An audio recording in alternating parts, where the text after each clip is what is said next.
سلوا التاريخ كم مجدا سطرنا على صفحاته وبه تغنى. بسم الله الرحمن الرحيم. الحمد لله والصلاة والسلام على رسول الله صلى الله عليه وسلم، وبعد. قال الله تبارك وتعالى: أعوذ بالله من الشيطان الرجيم، بسم الله الرحمن الرحيم. ولكم في رسول الله أسوة حسنة، صدق الله العظيم. وأيضا قال الله تبارك وتعالى: أعوذ بالله من الشيطان الرجيم، بسم الله الرحمن الرحيم. إن الله وملائكته يصلون على النبي يا أيها الذين آمنوا صلوا عليه وسلموا تسليما. اللهم صل على محمد.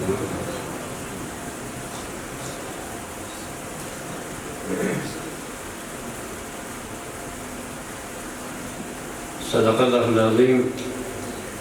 له هر څه نه وړاندې په دې تعداد کې ډېرو قدرمنو استادانو، ښوونکو او د الکلمات علمي او تحقیقاتي ادارې قدرمنو مسؤلینو، قدرمنو اهل صاحبانو او ټولو ګډونوالو، السلام علیکم ورحمة الله وبرکاته. قدرمنو، خوشحاله یو چې نن ورځ یو ځل بیا دلته د لوګر ولایت له درنو قدرمنو استادانو سره مخ کېږو او په یو موضوع باندې بحث کوو. البته تېره ورځ هم دا خبره مونږ کړې وه چې دلته د موږ د لیدل په لومړي قدم کې به مناسب نه وي، ځکه تاسې ټول استادان یې، مشران یې مونږ باندې. او دوهمه خبره دا ده چې دا زمونږ دلته د لیدل په دې معنا نه دي چې مونږ په دې موضوعاتو باندې پوهېږو او نور څوک نه پوهېږي، بلکې دا د ملګرو د مشرانو یو غږ په مونږ باندې او هسې یو مذاکره کوو او د خپلو افکارو نظریاتو تبادله کوو.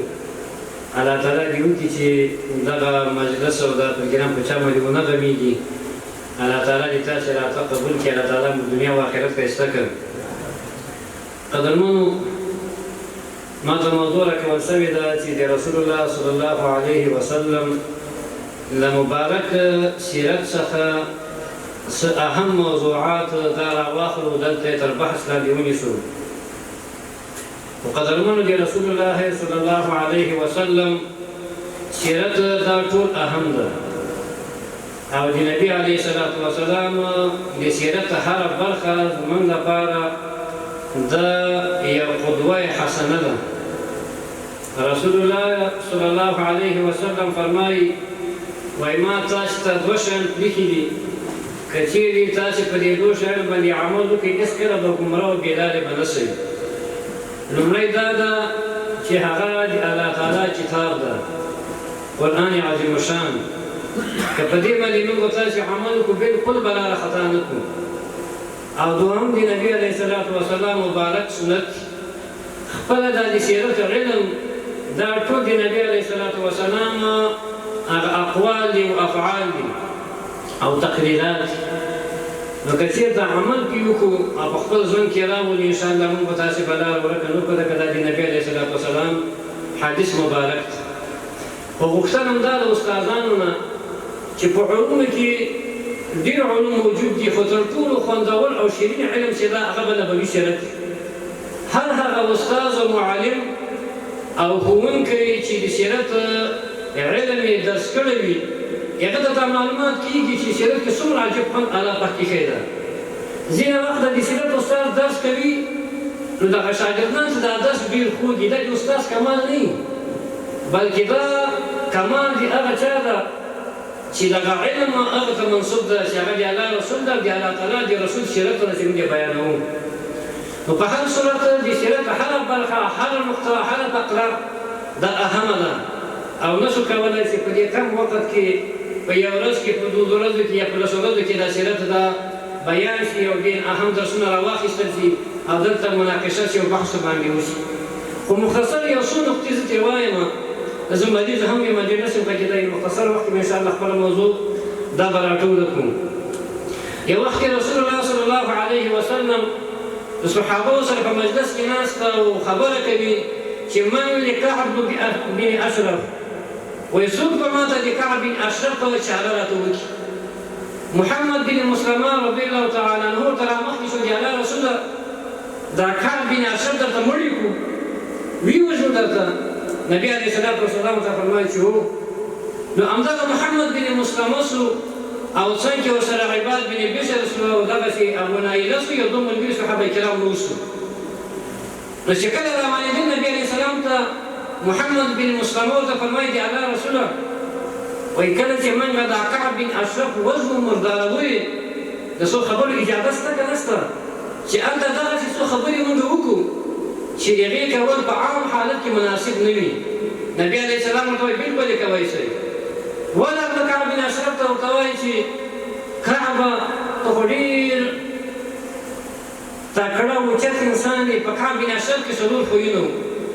یو دا و چې دا عالم یهودي و ده، او دوهمه دا چې ده ډېر ښایسته قواره ځواني درلودله، او درېم دا چې ده د خاندان یوه ښځه هم کړې وه، او څلورم دا چې دا شاعر هم و، فصیحه ژبه الله ورکړې وه. نو کله چې محمد بن مسلمه ورته ورغی او صفتونه یې ورته وکړل ته خو دا یو تو هغه، خو یې خبرې ته راغلې وه هغه دا چې موږ د الله د رسول سره نبي علیه الصلاة والسلام سره بیعت کړې ده، په اسلام منلې ده، خو هره ورځ مونږ خیرات غواړي، صدقې غواړي، دا ورکه او هغه راکړه. نو راغلي یو چې څه پور راکړي او تقریبا یو وسق خرما چې تقریبا 228 کیلوګرام په دې وخت کې کېږي، څه خرما یې مونږ ته راکړي په قرض باندې، بیا یې وروسته بېرته ادا په قرض دي. هغه ورته وویلې تاسو مخکې دا خبره ما کړې وه چې دې سړي تاسې ځان لرې وساتئ، بس موږ سره اوس مخه ده انتظار به کوو چې څه کېږي. نو دغه چې کله دا خبره سره وکړه بیا هغه ورته چې قرض درکوم خو یو څو شرطونه دي. یوه خبره دا ده وایي چې قرض به درکړم خو مقابل کې به د خپلې ښځې ما سره ګرو کېنولې. محمد بن مسلمه ورته ویلې چې نه ښځې خو ګرم نسو کېنولې، دا خو بده خبره ده. ګوره په دا نقطه کې یو درس دا ده، موږ خپل سیرت بیانوو باید درس کې راوباسو، پند او عبرت یې واخلو. اول درس دا ده چې کله یهودو کومې سیمې ته ولاړ شي نو اول خبره د ښځو کوي. مخکې یو څه خبره وکړه چې دوی د فیمینیزم یا مخکې د جمهوریت وخت کې د جنډر یو مسله کارېدله، دلته جنډر اختلاف، جنډر یا فیمینیزم په دې معنا باندې چې ښځه او نارینه دا یو شی دي، او چې کله یهود چېرته لاړ شي د خلکو ښځې د کورو راوباسي. کله چې دا ښځې د کورو دا خلک راوباسي او له دفتر کې له مامور سره کېنوي، په اداره کې له معلم سره کېنوي، په صنف کې له زده کوونکي سره کېنوي، خپله دا ټولنې فساد پرته څوک کېږي. نو اوله خبره کعب بن اشرف ورته کوي چې ښځې هم ګرم راکړي، ما سره ګرم کېنوئ. وایي دا خو نسو کولی، خلک دا نسي کولی، نو بیا دا شي وکړي چې خپل ماشومان موږ ته ګرم کېنوئ. وایي دا نسو کولی، خلک به موږ ماشومان ته پیغور به ورکوي چې تاسو خو هغه خلک یې چې د یو وسه خرما مقابل کې کعب بن اشرف تاسې ګرم شوي وایي. که څه وکړي وایي وسلې به راسره کېږي، وایي صحیح وسلې به کېږدو. سبا ته همدغسې ابو نایله هم ورغی، هغه هم دا خبرې ورسره وکړلې. په درېیمه شپه یې پلان جوړ کړو چې اوس پرې ورځو او د کعب بن اشرف چاره به کوو. صحابه کرام ورغلل، دا ځای ټک ټک کړل، کعب بن اشرف دا څه وکړي؟ نو وویل چې زه محمد بن مسلمه یم او ابو نایله ده راسره. ښځه یې د کعب بن اشرف ښځې دا کعب ته وایي چې کعبه مه ورځه، له دې غږ او د دروازې له ټکان ماته د وینو بوی راځي. وایي نه، کله چې د قوم مشر وي وعادي سړی دا چې څو دروازه وروټکي دا بهتر چې باندې ورو جګړه کې مړم شي. ورغلو څوک یې محمد بن مسلمه یم او ابو نایله یم، خبرې سره وکړې باندې راووتل. نو ابو نایله ورته وایي وایي کعبه خوښه دې نه ده چې موږ او تاسې لاړ شو شعب العجوز یو یونان یو ځای هلته سره کېنوسو باندې خبرې وکړو بنډار وکړو. وایي بلکل مې خوښه ده. دواړه سره روان د صحابه کرامو دوی سره روان شول. نو په لاره کې ابو نایله ملګري مخکې نه پوه کړي دي چې کله زه موقع برابره کړم تاسو به په کعبه باندې بار کوئ. نو په لاره کې ورته وایي چې کعبه ډېر خوندور عطر دې ویلي دي، اجازه ده چې وایي تا د ویښتان بوی کړمه. هغه ورته وایي ما خو داسې یوه ښځه کړې چې عطاره ده، په عطر کې ډېره ماهره ده، بوی کولی شي. وایي نو په دې ویښتانو کې ونیو او یو یې دغه عطر د خوشبو چې ده لګولې وه دا یې بوی کړله. وړاندې بیا روانې بیا ورته وایي چې بیا اجازه ده چې تا د ویښتان بوی کړمه. وایي اجازه ده. نو درېیم وار بیا ورته وایي چې اجازه ده چې بیا تا د خوشبوی بوی کړمه. وایي اجازه ده. په درېیم مال په دې ویښتانو کې کلک ونیو ملګرو ته وایي چې ووژنئ د الله د الله د رسول دا دښمن ټول لاندې کړي صحابو دې ټول روانو پې وکړو خو بچ محمد بن مسلمه یې زه راواخېسته او د نامه لاندې په دې نس کې ووایي او نیزې چې اخواته تېره کړه سړی مردار دی ځای په دې مړ شي صحابه کرام بېرته را وګرځېدل کله چې مدینې منورې ته را نږدې شو نو د الله اکبر غږ یې وکړ نبي علیه السلام غږ واورېد هم الله اکبر غږ وکړ نو چې کله صحابه کرام راغله ورته وایي چې څنګه سو وایي کعب بن اشرف خو درته ختم کړ ویې ویل مردار یې دلته په دې واقعه کې درس دا ده مونږ ته ګورئ چې د نبي علیه السلام په دور کې ابوجهل موجود و ابولهب موجود و دغه چې په زرګونو سخزړي کافران موجود و خو د الله رسول د یو کافر د وژلو خبر نه کوي د کعب بن اشرف کوي ولې دلته کې درس دا ده چې کعب بن اشرف دا د ټولې سړی نه و چې ټوله راواخلي میدان کې وجنګېږي د کعب بن اشرف دښمني د نبي علیه السلام په خلاف د ژبې دښمني وه د فکر دښمني وه د نظریې دښمني وه یعنې په اوس اصطلاح باندې کعب بن اشرف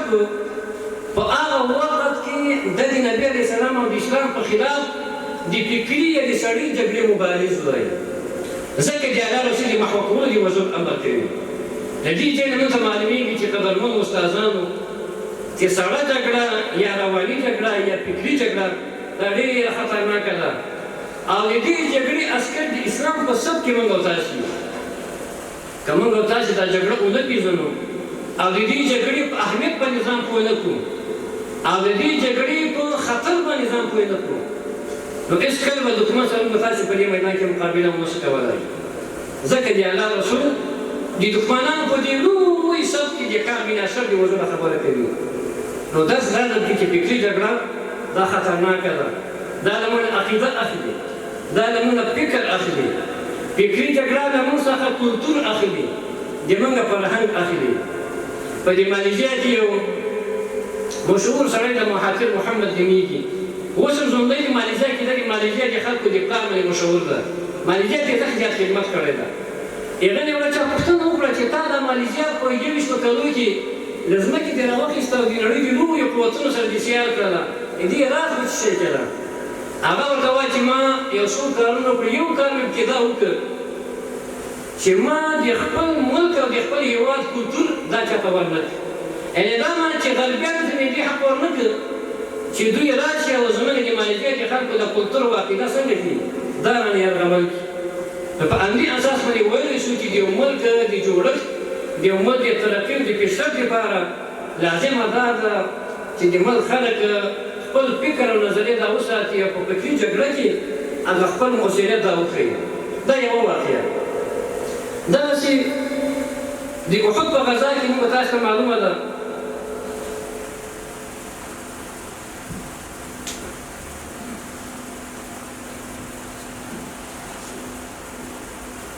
د احد په غزا کې کله چې رسول الله صلی الله علیه وسلم او د ده ملګري د کفارو له خوا نه محاصره شول په جبل الموت باندې 50 تنه مجاهدین عبدالله ابن جبیر په مشري باندې کېنولي وو او دوی ته دا خبره کړې وه چې تاسې به هملته کېنئ او د جګړې تر پای پورې به تاسې خپل سنګر نه پرېږدئ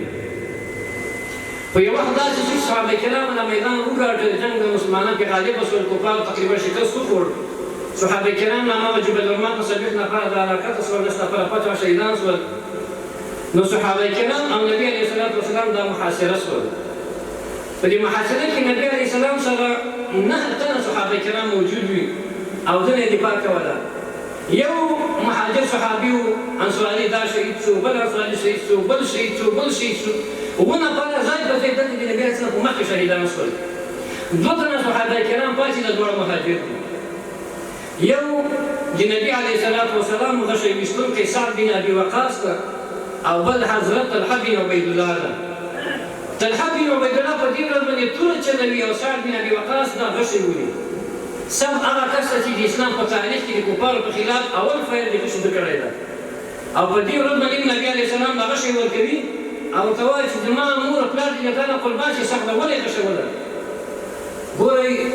د دې ځای نه معلومېږي چې د مجاهد او د الله په لاره کې د مرمۍ د پیل کوونکي دښمن په سر باندې دې څومره فضیلت ده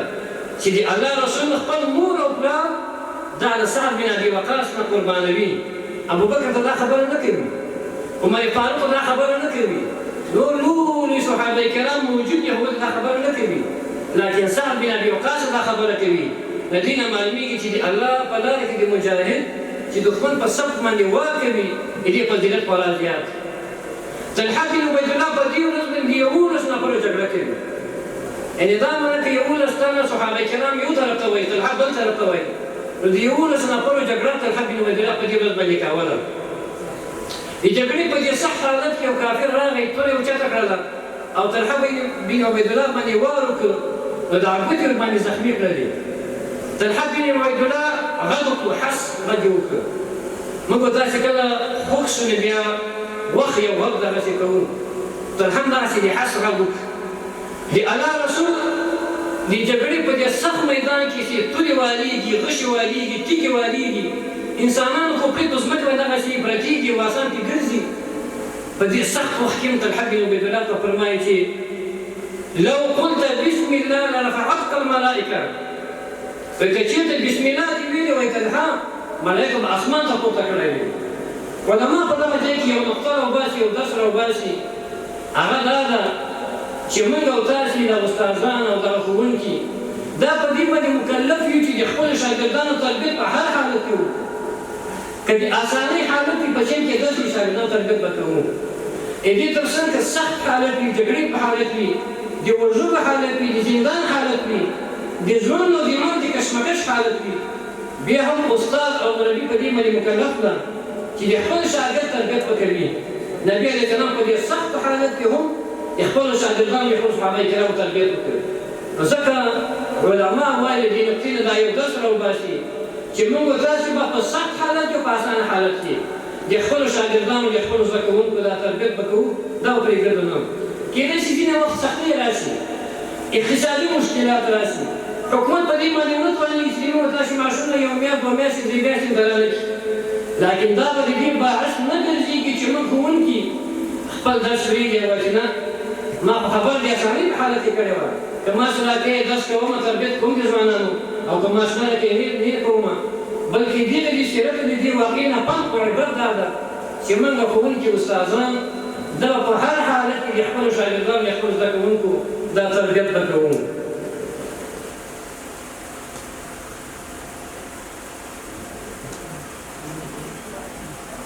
د مکې معظمې په فتحه کې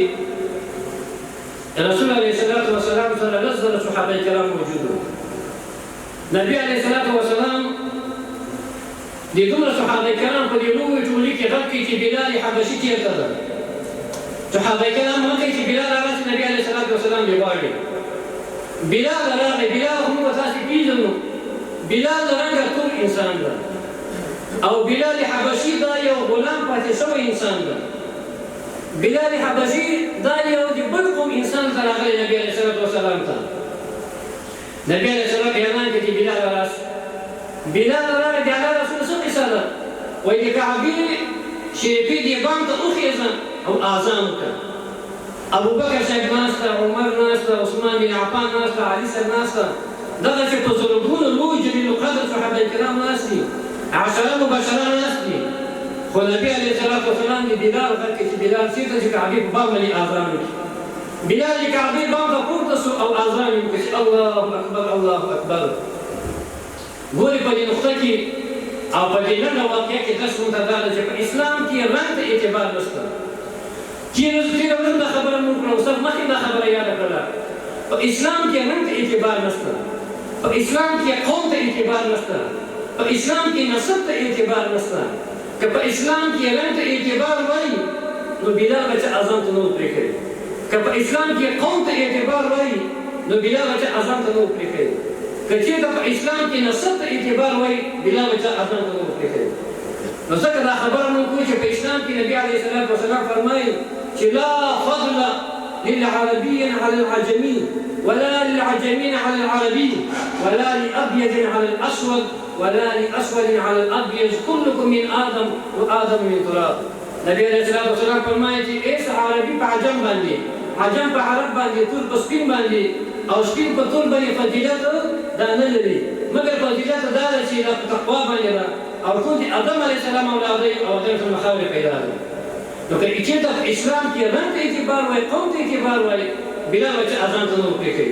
د اسلام په تاریخ کې یو لوی عالم تېر شوی ده، عطا بن ابي رباح نومېږي.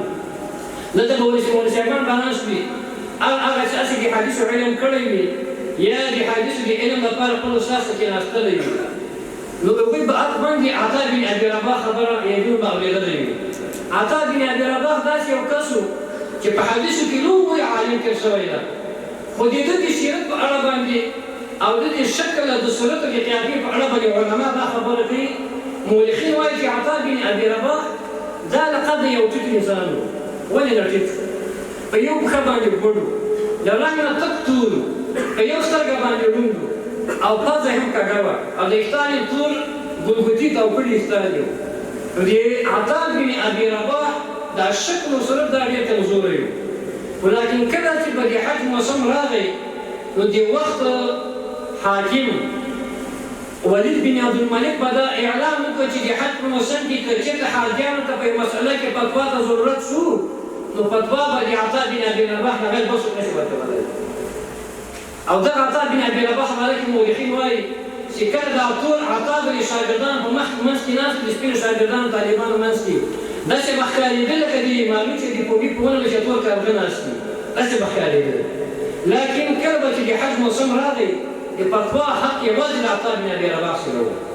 نو ځکه دا خبره موږ کوو چې په اسلام کې تعصب دا شی نشته ده. که چېرته په اسلام کې رنګ ته اعتبار وایي، قوم ته اعتبار وایي، بل ته اعتبار وایي، نو عطا بن ابي رباح ته به چا د فتوا حق نه ورکړی په دې موقع باندې. نو ځکه دا خبره موږ کوو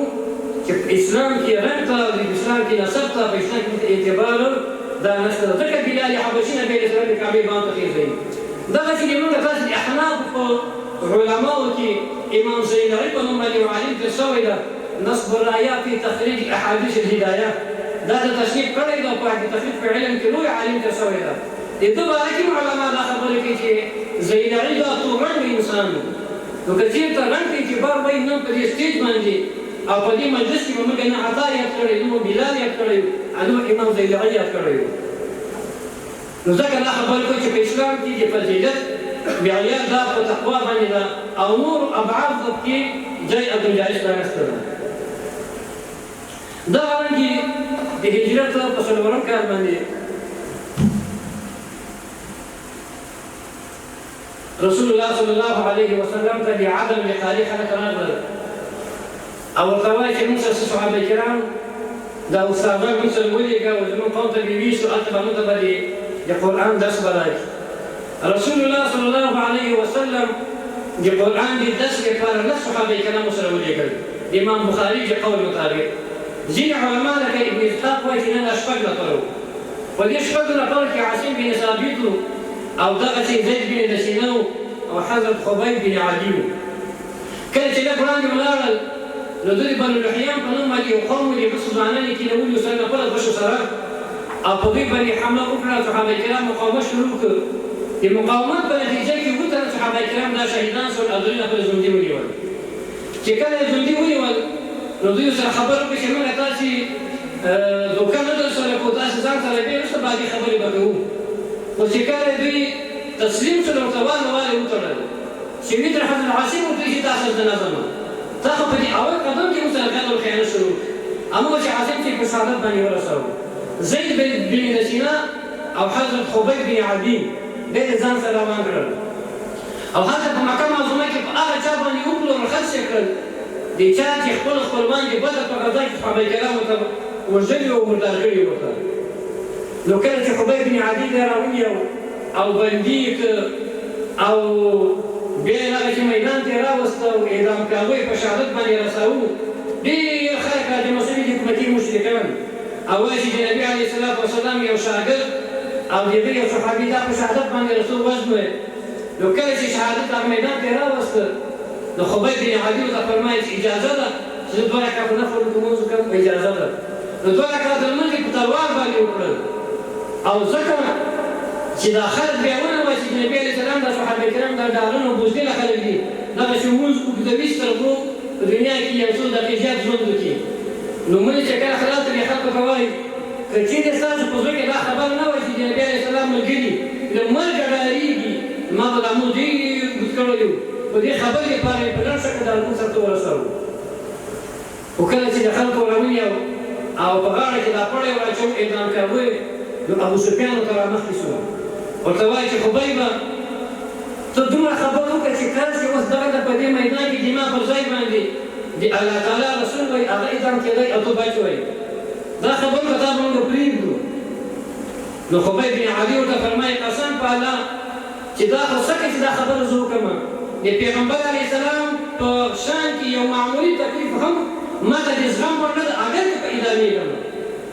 ابو سفیان یو خپل ملګري ته مخ راواړو ورته وایي چې والله لا يحب احد احدا مثل اصحاب محمدا قسم په الله وایي چې څومره محبت پیغمبر ملګري د پیغمبر سره کوي بل هېڅ رقم د خپل مشر سره نه کوي دا صحابه کرام وو دا د نبي علیه الصلاة وسلام شاګردان ول دا د هغه د لاس نیالګي ول په دې موقع کې موږ ته دوه درسه دي اول درس دا ده چې کله مسلمان بیا مجاهد او بیا د دې وخت راځي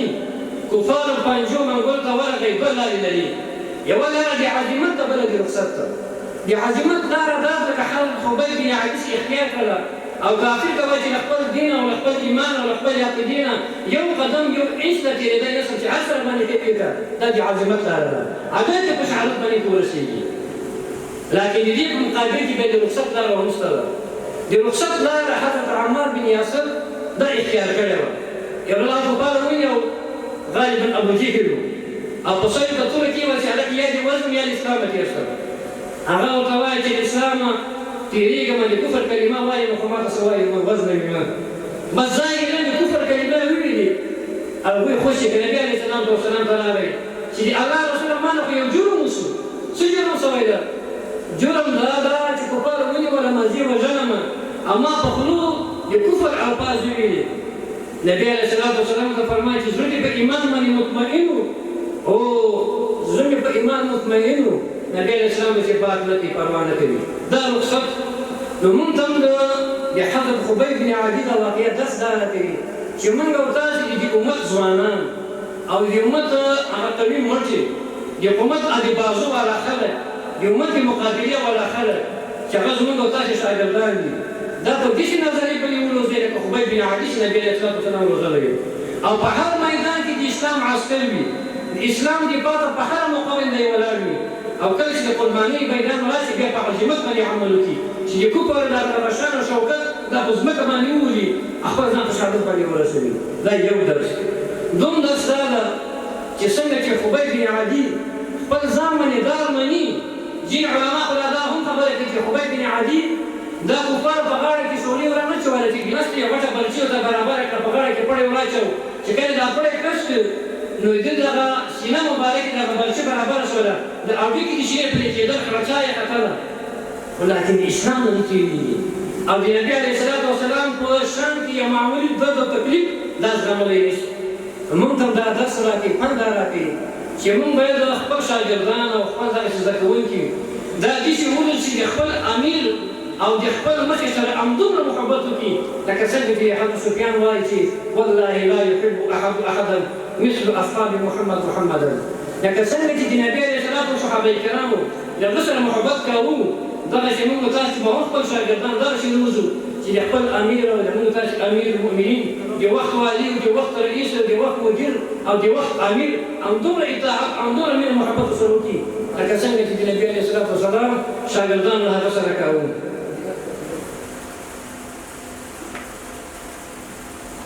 قدرمنو موږ تاسې سیرت مطالعه کړی د چې ټول واقعونه انشاءالله واقع کې خبر یو علماء کرام مورخین دا خبره کوي دا وایي چې په اسلام کې لومړی شکست او دغه شی په اروپا کې زموږ وروستی شکست دا د مالیاتو او د دنیا سدیمې له وجې رامنځته شوی ده مخکې مو خبره وکړه چې کله د احد په غزا کې رسول الله صلی الله علیه وسلم په جبل الرمات باندې 15 صحابه کرام د عبدالله ابن جبیر په مشرۍ باندې کېنول او دا خبره یې ورته وکړله چې ګورئ که چېرته موږ دښمن پسې واخیسته او دښمن په مو شکست وکړه تاسې به د خپل کامله ونه پرېږدئ او که چېرې دښمن په موږ باندې غالبه شي او موږ په شهادت باندې ورسوي، موږ میدان کې پراته یو، د هوا کارغان او مرغان راسي او زموږ دا غوښې خوري، بیا به هم تاسې خپل کنډول نه پرېږدئ، خپل مورچه به نه خالي کوئ. نو کله چې صحابه کرام په اول قدم د احد غزا کې فتحه وکړله او دښمن ته یې شکست ورکړه، صحابه کرام د غنیمت په جمع کولو باندې مصروفه شول. نو په کنډو کې یا په جبل الملک کې څو صحابه کرام ناست ول، هغوی میدان ته راکښته شول. عبدالله ابن جبیر ورته وفرمایل چې مه ځئ، موږ ته د الله رسول امر کړی چې کنډو به نه پرېږدئ. څلوېښت صحابه کرام راکښته شول او لږ ترې پاتې شول. نو حضرت خالد بن ولید چې په دې کې لا مسلمان نه و، کنډو یې خالي ولیدل، شاید پرې حمله وکړله. عبدالله ابن جبیر او دغه نهه صحابه کرام ته یې په شهادت ورسول او نبي علیه السلام او د هغه ملګري دغسې محاصره کړل لکه څنګه چې د غنمو دانه د زړه د پلونو مابین کې به داسې راګیره شي. نبي علیه السلام مخکې دوه لارې وې، یوه لاره دا وه چې دی مدینې منورې ته وتښتي او میدان پرېږدي، صحابه کرام دې بلا خولې ته پرېږدي. لیکن بله لاره دا وه چې د الله رسول په میدان جنګ کې پاتې شي، صحابه کرام په ځان باندې راټول کړي او دغه محاصره ماته کړي. نو د الله رسول دا غیرتي انسان و، د الله د رسول باندې غیرت دا په بل هېڅ انسان کې موجود نه و. د حنین په غزا کې موږ تاسې مطالعه کړې ده چې کله د حنین په ګناوه کې په دې دره کې صحابه کرام د دښمن د غشو لاندې راغلل، ټولو صحابه کرامو منډه وکړله، قوي قوي صحابه کرامو میدان وتښتېدل. لیکن حضرت عبدالله ابن عباس فرمایي چې ما د نبي علیه السلام باروخې نیولې وه، نبي علیه السلام لا هم هغه د جنګ یا هغه د جګړې هغه سختې نقطې ته یې کش کړ او مخې ته روان شاته نه. دا د الله د رسول غیرت. خو کله چې صحابه کرام دلته محاصره شول، یو قسم نسبي شکست د احد په غزا کې مسلمانان ولیده. د دې شکست لامل دوه لامله کېدای شي.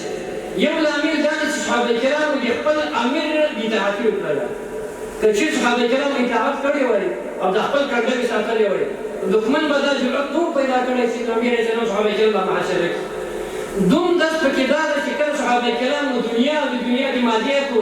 فکر او نظریه واخیسته، میدان کې غنیمت خلقونه وو چې ولاړ د دښمن نه یو اس پاتې شو، یوه شړۍ پاتې شوه، یوه توره پاتې شوه، یوه زغره پاتې شوه، ماته په غنیمت کې او بل یو کړه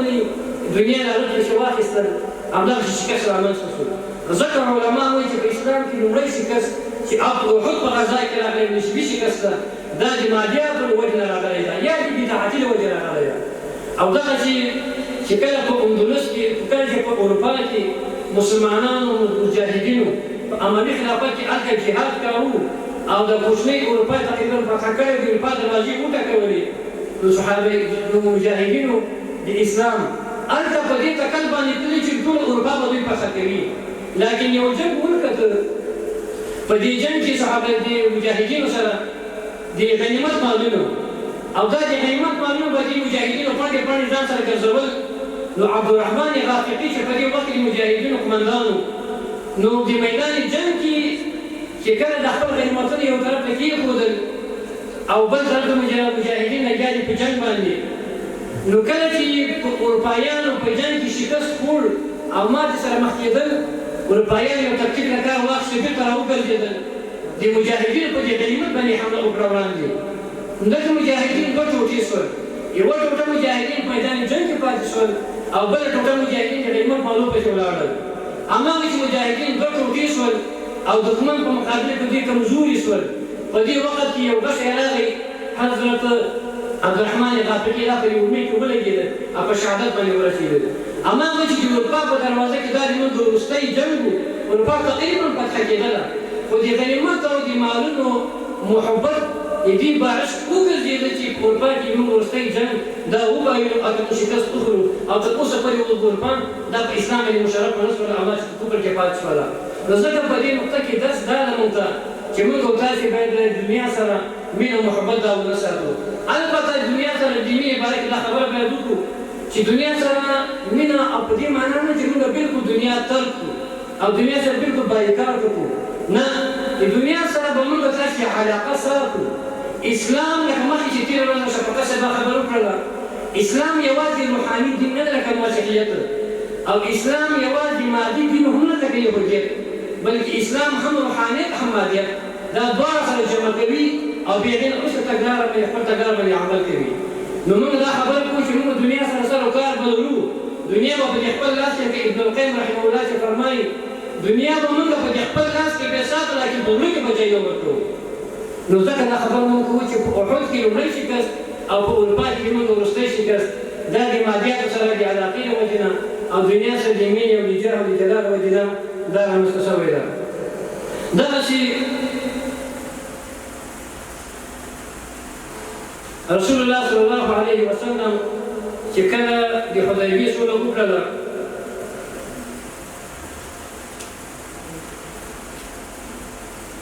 نو صحابه کرام خفه شول. نبي علیه الصلاة والسلام هم خفه شو. صحابه کرام په دې خفه شول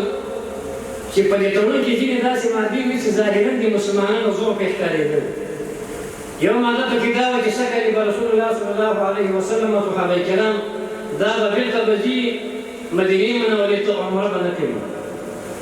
او دومره ماده په دې تړون کې د ضعف چې ظاهراً ضعف ښکارېدل نو دومره ماده دا وه پکې چې که چېرته له مسلمانانو نه څوک کافر څوک کفارو ته ورغی دوی به یې ورته سپاري. اما که له مشرکانو نه څوک مسلمان شو نبي علیه السلام ته راغی دوی به بېرته یې ورته سپاري. دغه دوه مادې ظاهراً داسې ښکارېدي چې نبي علیه السلام او صحابه کرامو ته یو قسم شکست و. عمر فاروق صاحب نبي علیه السلام ته راغی د الله رسوله اخو جلالي انسان وایي د الله رسوله موږ په حق یو که په نه یو؟ وایي بلکل په حق یو. وایي هغه صحابه چې موږ سره په جنګ کې شهیدان شو په جنت کې دي که نه دي؟ وایي بلکل دي. وایي دښمن مړي دا په دوزخ کې دي که نه دي؟ وایي دي. وایي تاسو ته دا خبره نه وه کړې چې موږ سږ موږ به عمره کوو؟ نبي علیه السلام ورته چې موږ دا خبره کړې چې عمره به کوو خو څه کال مو سره نه و یاد کړی. وایي فاروق صاحب خفه و. بیا راوګرځېد ابوصدیق صاحب ته ورغی. هغه ته یې دا قصه وکړه. هغه هم هغه جوابونه وکړه څنګه چې د الله رسول ته ورکړه. بیا د الله رسول ته فرمایي چې ګوره عمره زه د الله رسول یم او د الله پیغمبر یم الله تعالی ما نه ضایع کوي. چې کله دا تړون وشو صحابه کرام هم خفه وو. نبي علیه السلام هم خفه شو. د صحابه کرامو د احتجاج او د خبرو تړون په انسان باندې تاثیر کوي. خو کله چې نبي علیه السلام دا خبره واورېدله نو امر یې وکړو صحابه کرامو ته چې پورته شئ او دا خپل سرونه دا وخوري او خپل قرباني ذبحه کوي. صحابه کرامو یو هم دا کار ونه کړ. د الله رسول الله هم خفه شو چې صحابه کرام د ما خبره اوس نه مني. صحابه کرام د نبي علیه السلام بدعتي بلکل نه ده شوې. خو علما وایي په دغه ځای کې یو نسبي بدعتي راغلې ده صحابهو نه چې د الله رسول امر دی چې پورته شئ او خپل قرباني ذبحه کوي خپل سرونه حلق کوي ویښ لري. صحابهو دا کار ونه کړ. بېرته راوګرځېد خپل کور ته. ام سلمه په دې وخت کې ورسره وه په دې سفر کې. هغې ته وایي چې صحابهو ته امر کومه خبره نه مني. هغې ورته چې د الله رسوله ته خپله باندې ووځه او خپله قرباني دا ذبحه کړه او خپل سر دې دا وخوره حلق وکړه. صحابه کرام ټول دا کار وکړي خو چا ته غږ مه کړه. د الله رسول چې پټه خوله چوپه خوله راووته خپل قرباني دا ذبحه کړه او خپل افطار یې وخورېل. صحابه کرامو چې کله دا حالت وکاته ټول راولاړ شول او ټولو هم قرباني ذبحه کړله او هم یې خپل سرونه وخورېل. په دې ځای کې یو درس مونږ ته دا ده ګوره چې ځینې وخت دا شاګردانو ته زده کوونکي د استاد په خبرو باندې په یو مسله کې دوی عمل نه کوي. ډېر استاد تقریرونه کې خبرې کوي شاګرد عمل نه کوي. اما کله کله داسې پېښېږي چې استاد یو عمل وکړي د استاد دغه عمل او دا کردار دا کرکټر دا شاګرد مستقیم یې واخلي او ډایرکټ عمل کوي. نو لازمه ده زموږ استادانو ته چې موږ خپله ناسته ولاړه خپل خبرې خپل لباس خپل ظاهري دا حلیه دا په داسې شکل برابر کړو چې شاګردان مونږ بیا تقلید وکړي او داسې تقلید چې هغه مثبت تقلید وي. ځکه شیخ عیسی المعصراوي وایي شاګردان چې څومره د استاد د کردار د خبرو د حرکاتو نه زده کړه کوي هغومره زده کړه د استاد له خبرو نه کوي. نو په دې نقطه کې او په شرط په دې واقع کې درس مونږ ته دا ده چې موږ استادان باید خپل عمل او خپل کردار داسې برابر کړو څنګه چې اسلام موږ ته امر کوي او د خپل لباس باید داسې برابر کړو چې څنګه شریعت موږ ته امر کوي. تېره ورځ مو خبره وکړه چې د امیر المؤمنین حفظه الله له خوا نه د په شاګردانو باندې پګړۍ دغه مسله جدي شوې لازمه شوې ده. ګورې که استادان زموږ پګړۍ وتړي په خپل یې شاګرد تړي. دا چې په عربو کې مشهوره مقوله چې الناس علی دین ملوکهم خلک د خپلو پاچایانو د خپلو مشرانو په دین باندې دي. د دې معنا دغه شی ده که چېرته په لیسه کې امیر صاحب او په لیسه کې استاد خپل ظاهري دا حلیه دا په شریعت باندې برابر کړي شاګردان یې خپله برابر وي. که چېرته امیر صاحب او استاد خپله حلیه د شریعت خلاف کړي شاګردان په امر سره عمل کوي. دا اوس موږ تاسو وینئ چې په افغانستان کې ډېرې څیزونه چې هغه خبرو خلک خپل لوګي په سر کوي ډېرې چې هغه خبر کې خلکو لباس برابر ډېرې چې څوک یو څوک مجبور کړي خپل هغه نیکټایي او خپل فوکنریستو غورځول ولې ځکه چې دا خبره چې عربو کړي الناس على دين ملوکهم خلک خپل پاچا په دین باندې دي د وخت پاچا د وخت حاکم لباس پکړی ده د وخت پاچا د حاکم لباس صادر ده د وخت پاچا د حاکم لباس راغله دغه عام مروج په جامو تاسو دا شی دي ځکه د خلکو خپل امیر تقلید وکړي نو تاسو نو مستند دا استادانو نه تاسو د خپل ظاهري عمل او د کرکټر او د ناس ولاړه د لباس او د حلیه دغه په شریعت برابر دي شاګردان چې خپل برابر شي دا چې وخت کوم د موضوعات زیاتې او څه مریض هم یې منل باندې باندې اتفاق او خپل استادانو دا چې سیرت هم خپل مطالعه کو هم شاګردان دې مطالعه توصیه وکړي په اوس وخت کې دومره د سیرت کتابونه پښتو کې ولیکل شول چې بل وخت نه لیکل شوي یو مثلا ملګري په کابل کې مطبعه لري په جمعه کې دوه جمعو کې یو کتاب د سیرت دا دوی چاپوي دا چې د داستان په شکل سره لیکل شوی سیرت علم دا ورته جسه ویل ما بیګا چې کتاب کاته تقریبا 500 صفحې کتاب د سیرت په دې لیکل شوی چې نبی عليه السلام څومره مهرباني وکړي د ماشوم سره مهرباني د مشر سره مهرباني د شاګرد سره مهرباني د کافر سره مهرباني د قرآن سره 500 صفحې کتاب لیکي دغه چې هغه مختوم مشهور سیرت دغه چې فقه السیره دی محمد غزالی مشهور سیرت دا اوس یو نوی په سیرت پښتو کې چاپیږي د شیخ رمضان البوتی چې د شوري او عالم شو کله مخکې د شیخ په شوري کې شهید فقه السیره چې په هغه په نوم باندې دا کتاب یې ژباړل شوی دی چې په یوه کې بچاو شي دغه کتابونه استادانو وختل موږ دا هم تاسو خپل مطالعه کوي او هم شاګردانو ته ورکوي یو ته درس کوي او الله تعالی دنیا او آخرت برابر کړي اقول قولي هذا استغفر الله لي ولكم ولسائر المسلمين وبه تغنى تهاب الأسد وطأتنا لأننا لغير الله كلا ما ركعنا